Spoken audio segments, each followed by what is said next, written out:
Hello दोस्तों, नमस्कार। Prep exams के यूट्यूब चैनल पर आप सभी का स्वागत है। आज हम लोग यूपी पुलिस कांस्टेबल के भारतीय भूगोल से संबंधित महत्वपूर्ण प्रश्नों को देखेंगे। तो आज का पहला क्वेश्चन दिया गया है, समवर्षा रेखा क्या है। ऑप्शन ए है ऐसी रेखा जहां समान वर्षा होती है। ऑप्शन बी है ऐसी रेखा जहां समान ताप होता है। ऑप्शन सी है ऐसी रेखा जहां समुद्री लेवल जो है बराबर रहता है। ऑप्शन डी इनमें से कोई नहीं। समवर्षा का मतलब अर्थ क्या होता है, ये कौन सा ऑप्शन सही हो जाएगा। तो समवर्षा ऐसी रेखा जहां पर होने वाली वर्षा समान होती है उसे जो है समवर्षा कहते हैं। तो इसका ऑप्शन नंबर ए एकदम करेक्ट आंसर, राइट आंसर हो जाएगा। ऑप्शन ये जो है इसका एकदम सही उत्तर हो जाएगा। सम का मतलब बराबर, वर्षा का मतलब जहां पर ऐसी रेखा जहां समान वर्षा होती है उसे जो है समवर्षा कहते हैं। ऑप्शन ये इसका राइट आंसर, सही उत्तर हो जाएगा। आज का दूसरा प्रश्न है, दामोदर घाटी परियोजना किन प्रदेशों में है। ऑप्शन ये है केवल झारखंड में है। ऑप्शन बी झारखंड पश्चिम बंगाल में है। या ऑप्शन सी है झारखंड उड़ीसा में है। ऑप्शन डी है इनमें से कोई नहीं, कोई भी नहीं। तो ऑप्शन बी जो है इसका राइट आंसर हो जाएगा। दामोदर घाटी परियोजना जो है ये झारखंड और पश्चिम बंगाल दोनों में है। तो ऑप्शन नंबर बी जो है इसका सही उत्तर हो जाएगा। भारत की पहली बहुउद्देशीय परियोजना है और यह जो है 24,235 वर्ग किलोमीटर में फैला हुआ है, यानी 24,235 वर्ग किलोग्राम में जो है फैला हुआ है, किलोमीटर में फैला हुआ है। तो झारखंड और पश्चिम बंगाल में स्थित है। 24,235 वर्ग किलोमीटर में फैला हुआ है दामोदर घाटी परियोजना। ये मोस्ट इंपॉर्टेंट है। दामोदर घाटी परियोजना जो है किन प्रदेशों से जो है प्रदेशों में स्थित है, तो ये झारखंड और पश्चिम बंगाल में स्थित है। तो ऑप्शन बी जो है इसका करेक्ट आंसर, राइट आंसर हो जाएगा। अगला क्वेश्चन दिया गया है, भारत का सबसे बड़ा कॉफी उत्पादक राज्य कौन सा है। तमिलनाडु है, आंध्र प्रदेश है, कर्नाटक है, केरल है। तो सबसे बड़ा जो है कर्नाटक है। कर्नाटक जो हमारा एकदम राइट आंसर हो जाएगा। पहले स्थान पे जो है भारत का सबसे बड़ा कॉफी उत्पादक राज्य कौन सा है, कर्नाटक है। तो कर्नाटक जो है इसका एकदम करेक्ट आंसर हो जाएगा। और दूसरे स्थान की बात किया जाए, दूसरे स्थान पर केरल है। कॉफी में जो है दूसरे स्थान पे केरल राज्य है। और तीसरे स्थान की बात किया जाए तो तीसरे स्थान पे तमिलनाडु है। तीसरे स्थान पे जो है कौन है, तमिलनाडु जो है तीसरे स्थान पर है। तो ये जो है भारत के 3 प्रमुख राज्य जो कि काफ़ी जो है उत्पादक राज्य हैं। तो ऑप्शन सी जो है इसका correct answer, right answer option number C हो जाएगा। अगले क्वेश्चन पे चलेंगे। अगला प्रश्न हमारा दिया गया कि सतपुड़ा पर्वत श्रृंखला का सबसे ऊंचा पर्वत शिखर कौन सा है। Option A Guru Shikhar, option B है धूपगढ़, ऑप्शन सी है पंचमढ़ी, ऑप्शन डी है महेंद्रगढ़ी। तो सतपुड़ा पर्वत श्रृंखला ये किस राज्य में स्थित है, तो ये मध्य प्रदेश में स्थित है। कहाँ पे, मध्य प्रदेश में जो है स्थित है। ये भी क्वेश्चन पूछ सकता है कि सतपुड़ा पर्वत श्रृंखला जो है किस प्रदेश से संबंधित है, तो मध्य प्रदेश से। मध्य प्रदेश में सतपुड़ा पर्वत श्रृंखला में स्थित है। यह चोटी जो है 1353 मीटर की ऊंचाई पर जो है स्थित है। ये इसकी क्या है, ऊंचाई है, इतनी ऊंचाई पर स्थित है। और मध्य प्रदेश का सबसे ऊंचा स्थान जो है कौन सा है, धूपगढ़ चोटी है। धूपगढ़ जो हमारा एकदम राइट आंसर हो जाएगा। सतपुड़ा पर्वत श्रृंखला का सबसे ऊंचा शिखर पर्वत कौन सा, शिखर कौन सा, तो धूपगढ़ है। और धूपगढ़ जो हमारा एकदम राइट आंसर, सही उत्तर जो है धूपगढ़ हो जाएगा।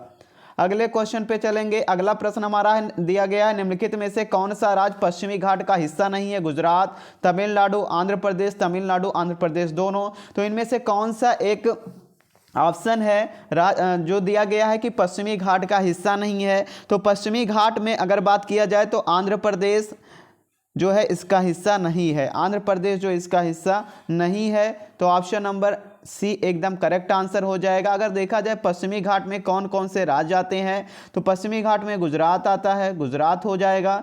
तमिलनाडु है, तमिलनाडु हो जाएगा। और तमिलनाडु के बाद में गोवा, महाराष्ट्र, कर्नाटक, केरल, ये सभी राज्य जो हैं पश्चिमी घाट में जो है आते हैं राज्य। तो ऑप्शन सी जो है इसका करेक्ट आंसर हो जाएगा। अगला क्वेश्चन हमारा दिया है, भारत में निर्माण उद्योग में, सूक्ष्म उद्योग में, प्लांट और मशीनरी में अधिकतम निवेश कितना होना चाहिए। 5 लाख रुपया, 15 लाख रुपया, 35 लाख या फिर 25 लाख रुपया। तो ऑप्शन डी जो है इसका राइट आंसर हो जाएगा। यानी भारत में निर्माण उद्योग में सूक्ष्म उद्योग प्लांट जो है एमएसएमई के द्वारा जो है मंत्रालय के द्वारा किया जाता है, एमएसएमई मंत्रालय, ये भी कुछ पूछ सकता है। और इसमें जो है अधिकतम राशि कितनी होनी चाहिए, तो 25 लाख रुपया जो है होनी चाहिए। ऑप्शन नंबर डी जो है इसका करेक्ट आंसर हो जाएगा। अगला क्वेश्चन है, जरावा और 47 जनजातियां भारत के किस राज्य या केंद्रशासित प्रदेश में पाई जाती हैं? अंडमान निकोबार द्वीप समूह, मध्य प्रदेश, लक्षद्वीप, अरुणाचल प्रदेश। तो ये अंडमान निकोबार द्वीप समूह में जो है पाई जाती हैं। तो ऑप्शन ए इसका करेक्ट आंसर, राइट आंसर हो जाएगा। अगले क्वेश्चन पे चलेंगे। अगला प्रश्न दिया गया कि गिर केसर को भौगोलिक विशिष्ट पहचान दी गई या किसकी प्रजाति है? मोस्ट इंपॉर्टेंट है। तो गिर केसर किसकी प्रजाति है? केसर की, मिर्च की, आम की, सेब की। तो ये आम की प्रजाति है। किसकी है? आम की जो है एक प्रजाति होती है गिर केसर। और आम की ये प्रजाति जो है कहाँ पाई जाती है, ये भी पूछ सकता। तो ये प्रजाति गुजरात के गिरनार पहाड़ियों की तलहटी में पाई जाती है। कहाँ पे पाई जाती है? तो ये प्रजाति जो है गुजरात में, कहाँ पे? गुजरात में जो है पाई जाती है। ये भी है गुजरात के गिर पहाड़ियों की तलहटी में जो है ये पाई जाती हैं, जिसका नाम है गिर केसर। और यह पहली बार 1931 में जूनागढ़ में जो है उगाई गई थी। यह प्रजाति जो है सबसे पहले, ये भी पूछ सकता है सबसे पहले कहाँ उगाई गई थी। तो 1931 में जो है जूनागढ़ में जो है उगाई गई थी। और ये कहाँ पे पाई जाती है? तो ये आम की प्रजाति है गिर केसर। एकदम राइट आंसर सी ऑप्शन हो जाएगा। अगले क्वेश्चन पे चलेंगे। निम्नलिखित राज्यों में विचार करना है, त्रिपुरा, मिजोरम, मेघालय, मणिपुर। उपरोक्त राज्यों को उनके क्षेत्रफल के आधार पर जो है हमें अलग करना है। तो क्षेत्रफल की दृष्टि से अगर देखा जाए तो त्रिपुरा की क्षेत्रफल कितनी होती है, कितना है? तो त्रिपुरा का जो क्षेत्रफल है 10,491 वर्ग किलोमीटर जो है त्रिपुरा का है। आगे मिजोरम दिया गया है। तो मिजोरम का जो है 21,087 वर्ग किलोमीटर है। ये किसका है? मिजोरम का है। मेघालय का दिया गया है। तो मेघालय का जो है 22,429 वर्ग किलोमीटर है। और मणिपुर का जो दिया गया है तो 22,327 जो है वर्ग किलोमीटर दिया गया है। तो इसमें हमें क्या बढ़ते हुए क्रम में व्यवस्थित करना है, यानी सबसे पहले हमें सबसे छोटा लेना है। सबसे छोटा 1 नंबर है यानी त्रिपुरा है। इसके बाद चलेंगे जो है 21,000 यानी मिजोरम है तो 2 हो गया। इसके बाद जो है मणिपुर है तो 4 और 3, जिसका ऑप्शन 1, 2, 4, 3 है वही जो है हमारा राइट आंसर हो जाएगा। तो 1, 2, 4, 3 जो है हमारा ऑप्शन नंबर डी जो है इसका करेक्ट आंसर हो जाएगा, ऑप्शन नंबर डी। अगले क्वेश्चन पे चलेंगे। अगला प्रश्न हमारा दिया गया है, निम्नलिखित कथनों का अवलोकन करना है। भारत में 12 नॉटिकल मील के क्षेत्र, क्रीक, नदी इत्यादि को कोस्टल रेगुलेशन जोन क्षेत्र कहा जाता है। अंडमान निकोबार द्वीप समूह को इस जोन से बाहर रखा गया है। इसमें कौन सा ऐसा कथन है जो सही है? तो इसमें जो है 1 और 2 जो है दोनों कथन इसमें सही है। इसमें क्या है?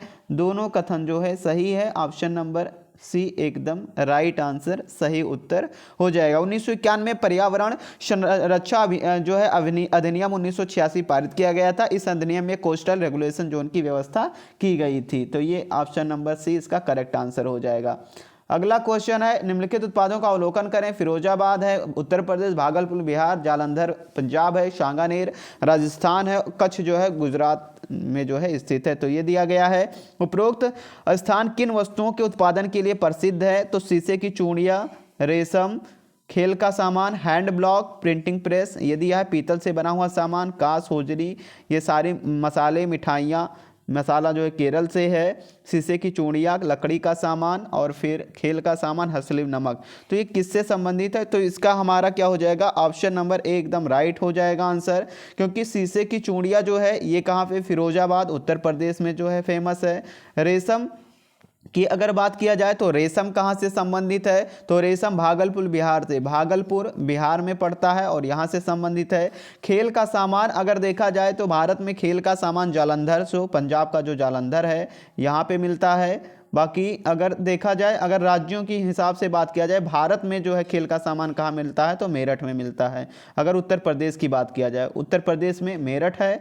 और अगर इसमें देखा जाए जो है इसके जो है ऑप्शन के अकॉर्डिंग देखा जाए तो इसमें दिया गया है जालंधर जो है। हैंड ब्लॉक प्रिंटिंग के लिए राजस्थान का जो है राजस्थान है और नमक जो है ये कच्छ गुजरात है। तो ऑप्शन नंबर ए हमारा एकदम करेक्ट आंसर हो जाएगा। अगला क्वेश्चन है 110 किलोमीटर लंबी एक्चुअल ग्राउंड पोजीशन लाइन किस स्थान के निकट स्थित है? सियाचिन ग्लेशियर, सरक्रीक, सक्शन, श्रीनगर। तो ये ग्लेशियर सियाचिन ग्लेशियर के निकट स्थित है। ये भारत और पाकिस्तान के को जो है अलग करती है। ये इसकी कुल लंबाई जो 110 किलोमीटर है, सियाचिन ग्लेशियर। अगला क्वेश्चन दिया गया, भारत में नलकूप के अतिरिक्त सिंचाई का सबसे बड़ा साधन कौन सा? नहरें हैं, टैंक हैं, नदियां हैं, तालाब, झीलें हैं। तो पहले नंबर पर अगर पूछा जाए कि भारत में सबसे अधिक सिंचाई करने का साधन जो है नलकूप है, और दूसरे स्थान पे इसके अतिरिक्त पूछा गया तो दूसरे स्थान पर जो है नहरें हैं। क्या है? जो नहर हैं, तो नहर जो हमारा एकदम करेक्ट आंसर, राइट आंसर हो जाएगा। अगले क्वेश्चन पे चलेंगे, Indira Gandhi super thermal power project किस राज्य में स्थित है? राजस्थान में, हरियाणा में, पंजाब में, उत्तर प्रदेश में। तो ये हरियाणा के जो है जज्जर जिले में है। यह परियोजना कोयले पर आधारित है। तो ये जो है हरियाणा हमारा करेक्ट आंसर जो है हरियाणा राज्य हो जाएगा। कहाँ पे स्थित है? हरियाणा में स्थित है। ऑप्शन नंबर बी इसका करेक्ट आंसर हो जाएगा। 15वां क्वेश्चन है आज का, टोडा, कोटा, कुरुम्बा, एरुला, पनियाल और भी कट्टू नाइकर जनजातियां किस क्षेत्र में निवास करती हैं? उत्तर पूर्वी राज्य में, नीलगिरी पर्वत पर, तटीय उड़ीसा में, या थारो मरुस्थल में। तो ये जो है नीलगिरी पर पहाड़ियाँ जो है पश्चिमी घाट में, तमिलनाडु, केरल, कर्नाटक, जो 2637 जो है मीटर की ऊंचाई पर स्थित है और वहीं पे जो है निवास करती हैं। तो नीलगिरी पर्वत पहाड़ियाँ जो पर्वत जो है एकदम correct answer option number B हो जाएगा। अगला क्वेश्चन है, एशिया के पहले जल विद्युत ऊर्जा स्टेशन शिवना समुद्र की स्थापना कब की गई थी? 1900 में, 1902, 1904, 1906। तो 1902 में जो इसकी स्थापना की गई थी। एशिया की सबसे पहली जो है जल विद्युत ऊर्जा स्टेशन शिवना समुद्र में की गई थी। जो इसकी स्थापना 1902 में जो है की गई थी। ऑप्शन नंबर बी इसका राइट आंसर हो जाएगा। अमौसी हवाई अड्डा किस राज्य में स्थित है? केरल, तमिलनाडु, आंध्र प्रदेश। तो उत्तर प्रदेश में स्थित है। और उत्तर प्रदेश के लखनऊ में जो है अमौसी हवाई अड्डा जो है एक इंटरनेशनल एयरपोर्ट है और इसका नाम है चौधरी चरण सिंह अंतर्राष्ट्रीय हवाई अड्डा। चौधरी चरण सिंह इंटरनेशनल एयरपोर्ट जो है स्थित है इन्हीं के नाम पे। तो ऑप्शन नंबर डी जो है हमारा करेक्ट आंसर, राइट आंसर हो जाएगा। अगला क्वेश्चन है, पक जल डमरू मध्य कहाँ पर स्थित है? कच्छ, खंबार की खाड़ी, मन्नार और बंगाल की खाड़ी, लक्षद्वीप, मालदीव, अंडमान निकोबार द्वीप समूह। तो यह मन्नार और बंगाल की खाड़ी के बीच में स्थित है। मन्नार और बंगाल की खाड़ी के बीच में भारत के तमिलनाडु राज्य और श्रीलंका के मन्नार के बीच स्थित है। इस क्षेत्र में प्रसिद्ध राम सेतु भी जो है पड़ता है। अगर राम सेतु की बात किया जाए तो इसी क्षेत्र में जो है पड़ता है। तो ये ऑप्शन नंबर बी जो है हमारा करेक्ट आंसर, राइट आंसर हो जाएगा। अगला क्वेश्चन है, भारत के माउंटेन रेलवेज में वर्तमान में कितनी रेल लाइंस हैं? 3 है, 4 है, 5 है, 6 है। तो वर्तमान में जो है 5 रेलवेज वर्तमान में कितनी रेल लाइंस है? 5 जो है रेल लाइंस है। ऑप्शन नंबर सी इसका करेक्ट आंसर हो जाएगा। 20वां प्रश्न है, अंटार्कटिका में भारत की पहली बस्ती दक्षिण गंगोत्री बर्फ में दब गई थी। कब दबी थी? 1980 में, 85 में, 87 में, 89 में। तो 1989 में जो है दब गई थी और ये रास्ता जो है बंद कर दिया गया था ग्लेशियर की वजह से, बर्फ की वजह से 1989 में। अगला क्वेश्चन है, भारत के कुल गैस उत्पादन में से कितना योगदान रिलायंस KG-D6 का है? 20%, 30%, 40%, 50%। तो 40% जो है भारत के कुल गैस उत्पादन में 40% जो है रिलायंस KG-D6 का जो है योगदान है। और ये सबसे पहली जो है कृष्णा गोदावरी गैस बेसिन आंध्र प्रदेश में कृष्णा और गोदावरी नदी के बीच स्थित है। किस नदी के बीच में भी क्वेश्चन कर सकता है। रिलायंस KG-D6 जो है किस नदी के बीच में स्थित है? तो कृष्णा और गोदावरी के बीच में, कृष्णा और गोदावरी नदी के बीच में जो है ये स्थित है। इसको भी याद रखेंगे। और ये जो है भारत की इस स्थान में D6 में 2003 में जो है रिलायंस ने भारत में जो है सबसे बड़े प्राकृतिक और भंडार जो है की खोज की थी। मतलब ये लगाई थी कब? 2003 में, 2003 में रिलायंस ने। तो ऑप्शन नंबर सी इसका करेक्ट आंसर हो जाएगा, 40%। अगला क्वेश्चन है, पगडिया बहुउद्देशीय बांध किस राज्य में स्थित है? उड़ीसा में, केरल में, बिहार में, असम में। तो ये जो असम में स्थित है। कहाँ पे? असम में स्थित है। असम जो हमारा correct answer, right answer option number D हो जाएगा। अगला क्वेश्चन दिया गया है, सोमशिला बांध किस राज्य में स्थित है? मध्य प्रदेश में, हिमाचल प्रदेश में, आंध्र प्रदेश में, उत्तर प्रदेश में। तो आंध्र प्रदेश की पेन्ना नदी के तट पर स्थित है। आंध्र प्रदेश जो है ऑप्शन नंबर सी हमारा एकदम राइट आंसर हो जाएगा। अगला क्वेश्चन दिया गया, निम्नलिखित में से कर्क रेखा किस राज्य से होकर गुजरती है? आंध्र प्रदेश, उत्तर प्रदेश, महाराष्ट्र, मध्य प्रदेश। तो जो है कर्क रेखा कुल 8 राज्यों से होकर गुजरती है, ये भी याद रखेंगे। 8 राज्यों में, 8 राज्यों की अगर बात किया जाए तो मिजोरम है, त्रिपुरा है, पश्चिम बंगाल, झारखंड, छत्तीसगढ़, मध्य प्रदेश, राजस्थान, गुजरात से होकर जो है गुजरती है। तो इसमें से ऑप्शन नंबर जो है हमारा जो है मध्य प्रदेश इसमें दिया गया ऑप्शन में, तो मध्य प्रदेश से होकर गुजरती है। बाकी ना आंध्र प्रदेश, उत्तर प्रदेश, महाराष्ट्र से होकर नहीं गुजरती है। कुल जो है 8 राज्यों से होकर गुजरती है। अगला क्वेश्चन है, त्रिपुरा की जो है कौन सी सीमा बांग्लादेश से लगती है? उत्तरी, दक्षिणी, पूर्वी, उत्तरी, दक्षिणी, पश्चिमी, उत्तरी पश्चिमी, या फिर दक्षिणी और जो है पश्चिमी। तो बांग्लादेश की जो है त्रिपुरा की जो सीमा है वो तीनों तरफ से जो है त्रिपुरा यानी तीनों दिशाओं से जो है बांग्लादेश से घिरी हुई है। यह भी क्वेश्चन करता है कि बांग्लादेश ही ऐसी कौन सी जो है सीमा है, राज्य है जो तीनों तरफ से जो है बांग्लादेश से घिरा हुआ है? तो त्रिपुरा है जो कि तीनों तरफ से घिरा हुआ है। इसमें जो है बी ऑप्शन इसका राइट हो जाएगा। उत्तरी, दक्षिणी और पश्चिमी, उत्तरी, दक्षिणी और पश्चिमी से जो है घिरा हुआ है। अगर भारत में राज्यों की बात किया जाए कि त्रिपुरा के से होकर कौन कौन से राज्य जुड़े हैं, तो असम, मिजोरम जुड़ा है, ये भी याद रखेंगे, असम और मिजोरम जुड़ा हुआ है। तो इसका जो है option number B correct answer, right answer हो जाएगा। अगला क्वेश्चन है, भारत व एशिया का सबसे बड़ा जल विद्युत स्टेशन कौन सा है? तो शिवाना समुद्र जो है ऑप्शन नंबर ए इसका करेक्ट आंसर हो जाएगा। ये कर्नाटक के मडया जिले में स्थित है। कहाँ पे? कर्नाटक के मडया जिले में स्थित है। अगला क्वेश्चन दिया है, इंदिरा गांधी नहर के लिए पानी किस नदी से आता है? केवल सतलुज से, सतलुज ब्यास, सतलुज ब्यास रावी से, सतलुज ब्यास रावी चिनाब से। तो ये सतलुज और ब्यास नदी से आता है। ये ऑप्शन नंबर बी जो है हमारा राइट आंसर हो जाएगा। अगले क्वेश्चन पे चलेंगे, निम्नलिखित में से गलत जोड़े को इंगित करना है। मयूरकाशी पश्चिम बंगाल में है, राइट है। मुदाकाबाद उत्तर प्रदेश में है, भी राइट है। मुकेरिया जल विद्युत परियोजना पंजाब में है, लेकिन कल्लाड़ा विद्युत जो है सिंचाई योजना ये केरल में है, ना कि तमिलनाडु में। तो केरल होना चाहिए, तो ऑप्शन नंबर डी जो है इसका राइट आंसर हो जाएगा। अगला क्वेश्चन दिया गया है, भारत का पहला ओक तुषार उद्योग किस राज्य में जो है स्थित है? मणिपुर, उड़ीसा, असम या केरल में स्थित है? तो ये जो है मणिपुर में स्थित है। कहाँ पे? मणिपुर में स्थित है। मणिपुर जो ऑप्शन ये इसका राइट आंसर हो जाएगा। निम्न हिमालय क्षेत्रों में पाए जाने वाले रेशम कीटों द्वारा ये तैयार जो है ओक तुषार उद्योग तैयार किया जाता है। अगला क्वेश्चन है, निम्नलिखित में से किस नहर को सतलुज और ब्यास नदी से जल प्राप्त होता है? बंकिंघम नहर, इंदिरा गांधी नहर, सेतु नहर, गंगा नहर। तो इंदिरा गांधी नहर जो है ये भारत की सबसे बड़ी नहर है। अगर पूछा जाए भारत की सबसे बड़ी नहर कौन है, तो जो है इंदिरा गांधी नहर है। और इस नहर की पहली स्टेज जो है 1983 में बनकर 1983 में बनकर तैयार हुई थी। पंजाब में हरिके नामक स्थान से शुरू होती है और राजस्थान के थार मरुस्थल में जाकर समाप्त हो जाती है। तो ऑप्शन नंबर बी जो है इसका राइट आंसर हो जाएगा। Thanks for watching. जो लोग पहली बार हमारे यूट्यूब चैनल से जुड़े, सब्सक्राइब करके बेल आइकन को प्रेस कर दें, जिससे आने वाली लेटेस्ट वीडियो आप तक पहुँच सके।